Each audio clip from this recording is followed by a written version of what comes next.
Assalamualaikum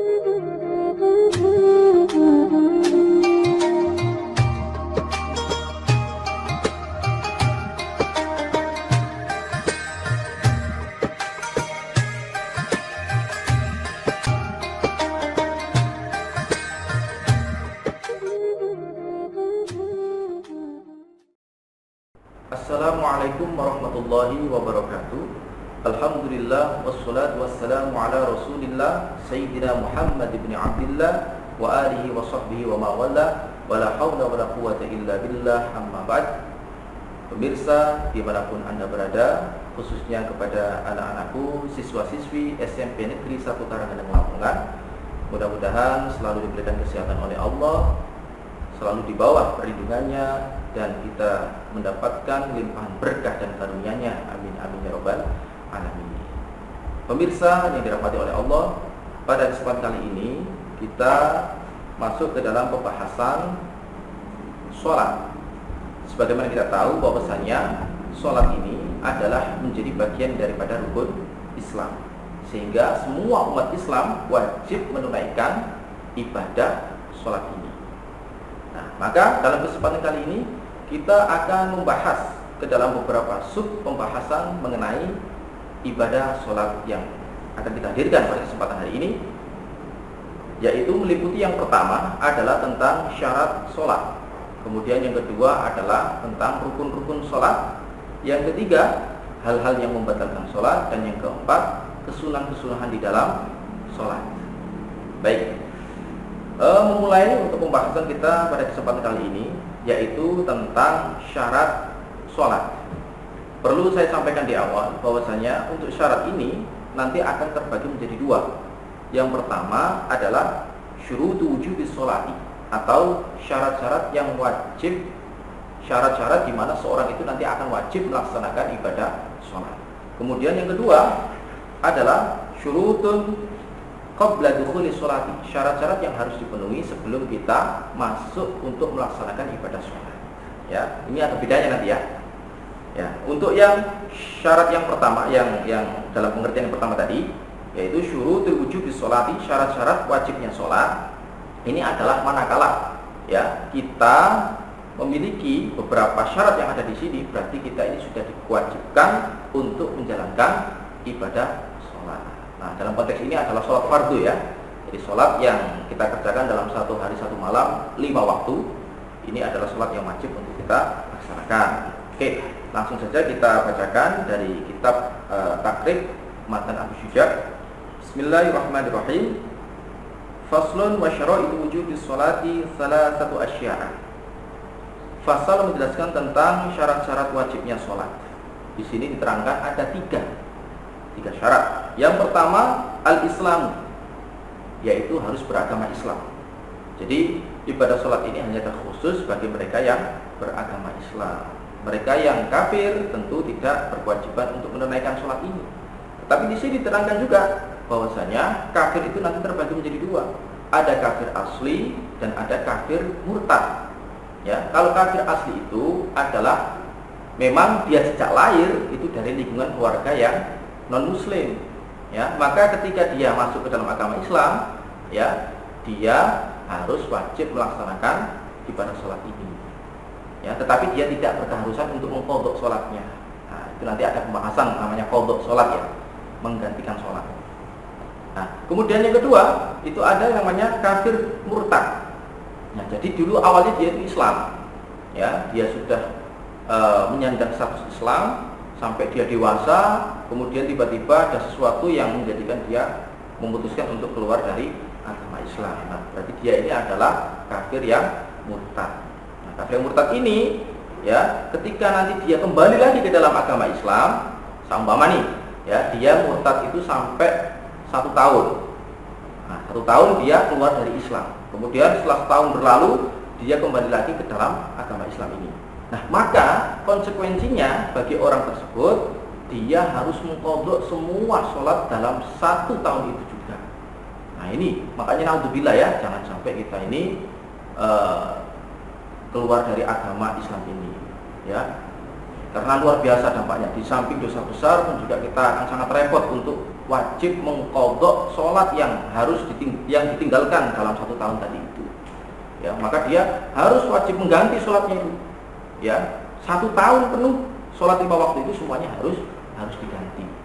Harus dia melaksanakan sholat terus sampai sekiranya yakin bahwa semua sholatnya itu sudah terbayarkan.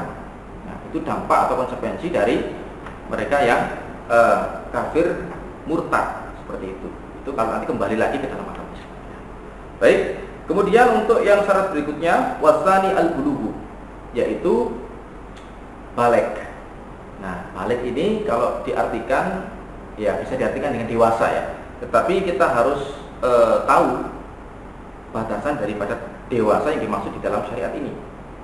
Di dalam kitab Al-Fiqh Al-Islami yang ditulis oleh Syekh Wahbah Zuhairi, di sana dijelaskan ada beberapa sebab orang itu dikatakan sudah masuk ke dalam usia balik, yang nanti dia berkewajiban untuk melaksanakan ibadah sholat.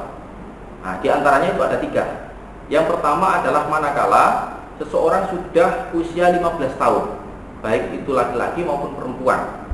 Maka kalau sudah usia genap 15 tahun, sudah dipastikan orang tersebut adalah sudah balik, sehingga dia berkewajiban untuk melaksanakan ibadah sholat 5 waktu. Nah, ini kalau nanti tidak ada sebab yang lain ya. Nah, ini ukurannya adalah 15 tahun. Itu yang pertama. Kemudian yang kedua, yaitu ihtilam. Ihtilam itu mimpi basah. Ya, misalkan seorang mimpi nih ya, tidur, kemudian di dalam tidurnya itu dia bermimpi. Dia bermimpi, ya. Kemudian bangun-bangun tahu-tahu ada sperma yang keluar. Ya, air mani yang keluar dari kemaluannya. Ya, yang berwarna putih sesuai dengan sifat-sifatnya itu kan.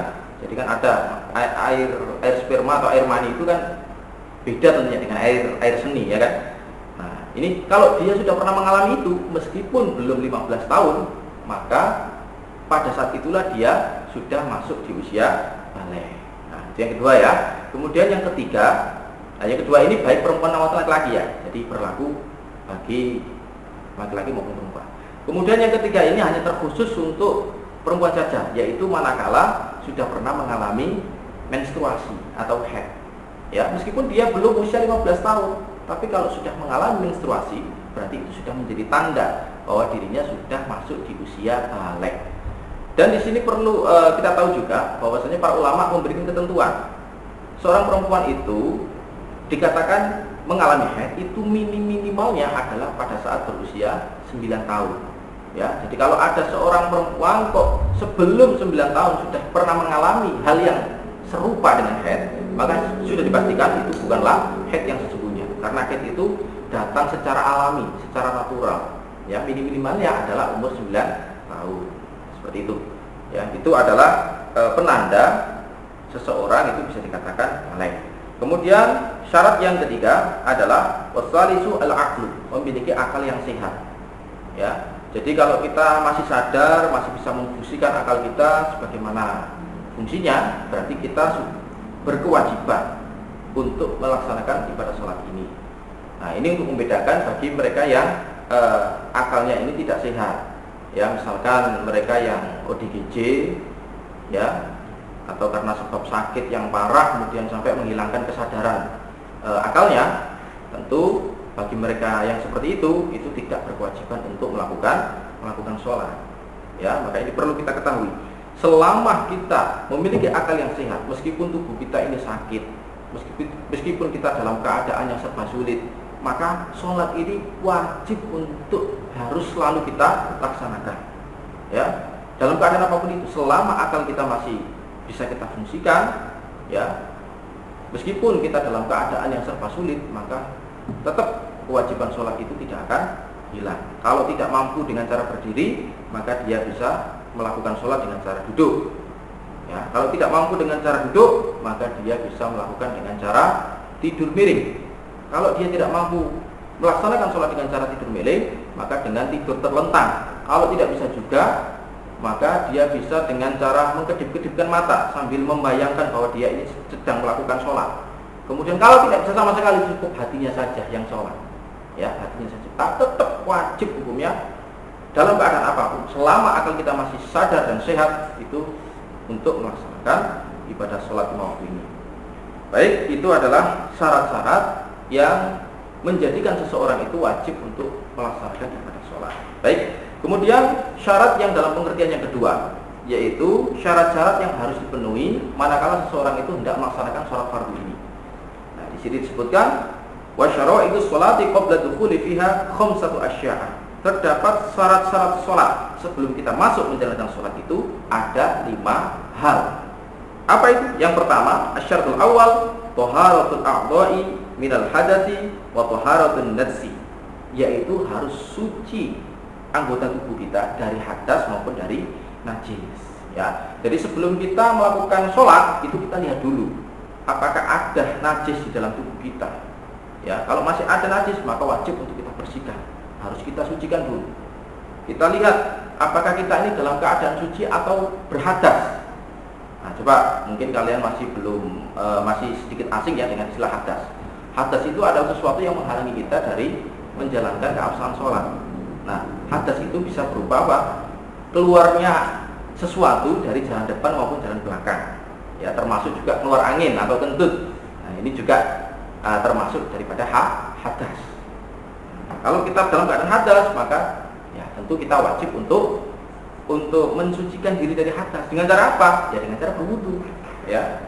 Nah, tergantung hadasnya ya. Nanti hadas itu ada 2. Ada hadas kecil dan ada hadas besar. Nah, kalau hadasnya itu hadas kecil, seperti contoh yang tadi itu, keluar angin dari jalan belakang. Nah, itu maka kita wajib untuk mencucikan dengan cara berwudu.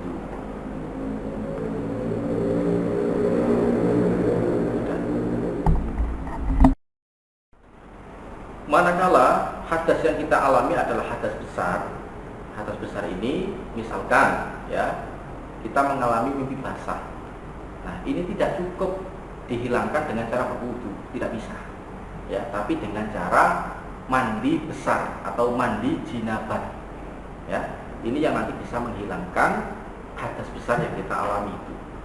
Jadi sebelum kita melaksanakan sholat, coba tadi kita keluar angin apa tidak, tadi kita buang air apa tidak, ya buang air atau keluar angin itu nanti mewajibkan kita untuk mensucikannya dengan cara berwudu. Nah, tapi kalau nanti kita mengalami mimpi basah, ya atau misalkan bagi kaum perempuan itu sudah selesai dari haid, sudah kebiasaannya ini sudah rampung dari haid, maka dia nanti ketika sudah masuk waktu sholat dia wajib untuk mandi besar terlebih dahulu untuk mensucikan dirinya, karena haid itu adalah termasuk hadas. Seperti itu ya.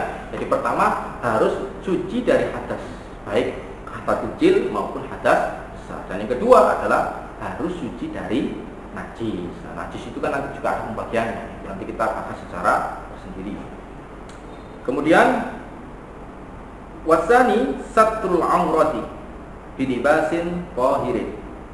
Syarat yang kedua adalah menutup aurat ya dengan pakaian yang suci.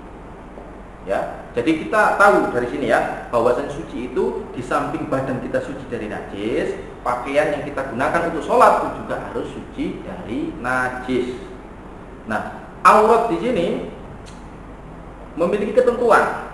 Ya, bagi kaum laki-laki auratnya adalah antara pusar dan kedua lututnya. Jadi kalau mau sholat, ya setidak-tidaknya seorang laki-laki itu harus menutup bagian pusarnya. Pusarnya ini harus sampai tertutup ya, tertutup pusarnya sampai tertutup juga bagian kedua lututnya. Ini untuk bagi laki-laki. Kemudian untuk yang bagi perempuan itu adalah menutup seluruh tubuhnya kecuali wajah dan kedua telapak tangan.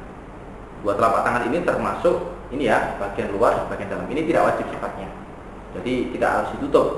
Dan sampai sini saja ini sudah cukup ya. Nah, seperti ini. Ini untuk yang perempuan. Kemudian selanjutnya wasalisul wuqufu ala makanin tahir. Syarat yang ketiga, tempat yang digunakan untuk sholat itu wajib harus suci. Jadi jangan sampai tempat yang kita gunakan untuk sholat itu terdapat najis. Ini nanti menghalangi keabsahan sholat kita. Maka kita cek dulu sebelum kita memutuskan sholat di tempat itu, ada najisnya kah? Kalau tidak najis, aman, bersih, dan tidak ada tanda-tanda najis, bisa kita gunakan. Tapi kalau masih ada najisnya, maka kita cari tempat lain atau kita bersihkan dulu, kita sucikan dulu tempat tersebut. Ya, jadi suci ini berarti ada 3 hal ya.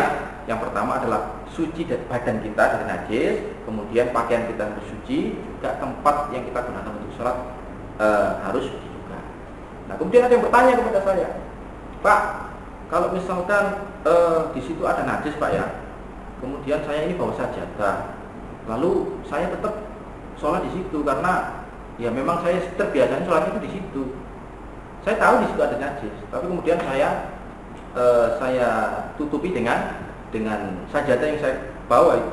Nah, apakah itu boleh untuk saya tetap bertempat di situ, tapi dengan saya menutupnya dengan sajadah? Nah, maka di sini para ulama berpenjelasan bahwasanya ketika dengan cara yang seperti itu boleh.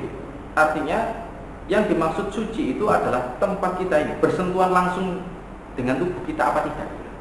Nah, kalau itu memang sudah ditutup, ya, maka tidak apa-apa sholat di atasnya, selama di atasnya ini nggak ada masalah, nggak ada najisnya sama sekali. Nah, adapun yang bawahnya ini tertempel ini dengan sajadahnya, nah itu tidak masalah, itu tidak dianggap. Yang penting sajadahnya yang bagian atasnya ini sudah dipastikan bersih dari najis. Nah itu, jadi nggak apa-apa, boleh untuk kita sholat di situ. Sholat di kandang misalkan, ya saking nggak ada tempatnya atau karena memang pekerjaannya itu di kandang, ya ada tempat kandang itu, tapi kita pakai tikar atau pakai sajadah atau semacamnya ya di atas itu, nah nggak masalah, ya selama bagian atasnya, bagian yang kita gunakan untuk sholat di atas tikar tadi atau terpal tadi itu dipastikan kesuciannya. Nah, seperti itu. Kemudian syarat yang berikutnya, warabi'u al-'ilmu bidukhulil waqti, yaitu mengetahui masuknya waktu sholat. Kita mau sholat nih misalkan, kita harus memastikan apakah ini sudah masuk waktunya atau belum. Nah, kalau kita belum tahu, terus sholat apa yang akan kita kerjakan? Ini seperti itu, ya. Nah, untuk bisa mengetahui waktu, ini sebetulnya kalau kita melihat di kitab-kitab fikih, lebih banyak kita melihat fenomena alam ya. Jadi perputaran matahari itu, bayangan-bayangan yang ada di benda-benda, kemudian keadaan langit, ada mega merah, kemudian ada fajar dan sebagainya. Nah, itu fenomena alam yang memang sudah ditentukan di dalam hadis baginda Muhammad SAW. Nah, tetapi sekarang zaman saat ini kita lebih mudah karena teknologi sekarang ini semakin canggih. Jadi cukup kita lihat di HP kita ya. Jadi kan banyak aplikasi-aplikasi kan di sini. Nah, coba kita cari aplikasi yang terpercaya. Misalkan di situ ada aplikasi yang diterbitkan oleh MUI. Nah, bisa nanti kita manfaatkan untuk mengetahui tanda masuk sholat. Nah, karena begini ya, kadang orang itu hanya berpatokan dengan jam. Nah, padahal jam itu ya bisa begini, antara hari sekarang dengan hari kemarin dan hari yang berikutnya itu terkadang ada selisih jarak yang berbeda gitu. Makanya kadang-kadang itu kurang begitu akurat untuk menandai masuk waktu sholat dengan menggunakan hanya serta-merta dengan jam itu. Jam 12 itu pasti zuhur ya, kadang-kadang belum tentu juga. Nah, makanya yang lebih amannya itu ya kita ngomong teknologi yang kita miliki ya, di HP ini kita install satu aplikasi yang memang resmi dari lembaga ormas Islam seperti MUI dan sebagainya. Nah, itu bisa kita gunakan sebagai penanda nanti masuknya waktu sholat itu jam berapa dan jam berapa. Atau di kalender, biasanya sekarang ini banyak sekali kalender itu yang sudah dicantumkan kolom khusus untuk menjelaskan ini bulan ini nanti masuk waktu maghribnya kapan, isya-nya kapan, subuhnya kapan dan seterusnya. Nah, saya kira itu ya. Jadi perlu untuk tahu masuk waktunya.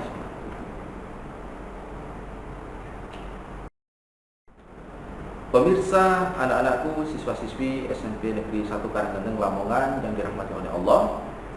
Syarat yang berikutnya yaitu syarat yang kelima. Wal khamisu istiqbalul qiblah, yaitu sholat itu wajib untuk menghadap ke arah kiblat. Nah, jadi sebelum kita sholat kita harus pastikan ini kiblatnya di mana ini. Ya, kalau kita berada di negeri Indonesia, di Pulau Jawa, berarti kiblat kita ini menghadap ke arah barat dan agak serong ke utara. Ya, karena memang posisi negara kita, posisi Pulau Jawa ini memang agak di selatannya Kota Mekah, agak di selatannya Ka'bah. Nah, kiblat kita itu di Ka'bah ya, Ka'bah di Mekah itu sebagai kiblat seluruh umat Islam dalam melaksanakan ibadah sholat. Nah ini wajib hukumnya, kita harus menghadap ke arah kiblat. Nah kalau kita nggak tahu mana ini arah kiblatnya, ya kita bisa tanya orang-orang yang ada di sekitar situ, tanya di mana arah kiblat ini, ya. Atau kita lagi-lagi memanfaatkan teknologi, itu sudah ada juga itu kan aplikasi itu ya, sudah ada di sini.